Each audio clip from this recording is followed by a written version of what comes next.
lille arrangement totalt i år. Og vi starter med juniorerne. Det er jo vores elever, vores nye håbefulde blomsterdekoratører. Og vi starter med tredjepladsen, og det er Christine Lykke Poulsen, blomsterstallen i Gadstrup.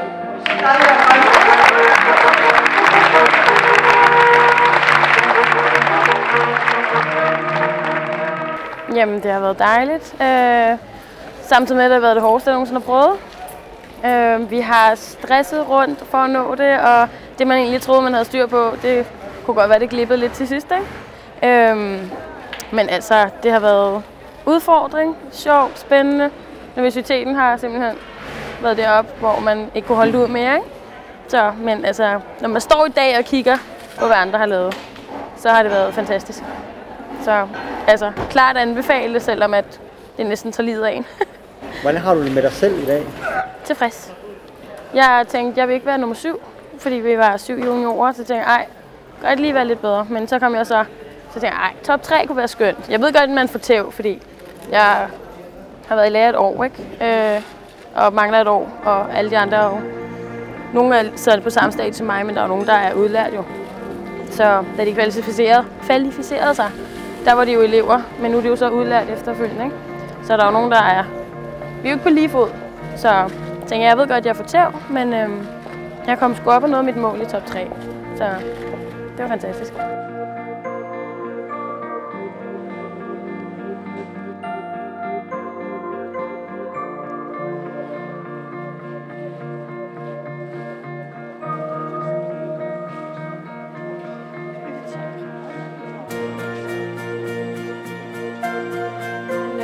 Jeg forelskede mig i en sød lilje, jeg så.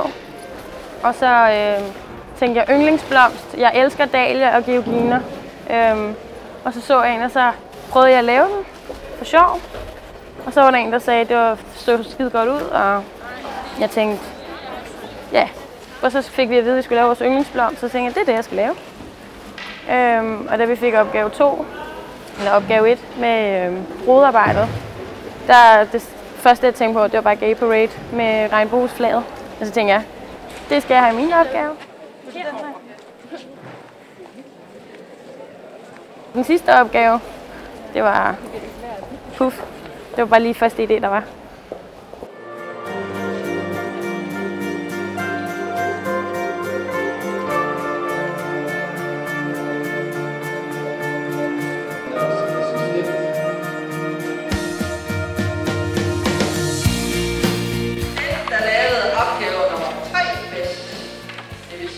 Receptionsgaven til 75-års jubilæum.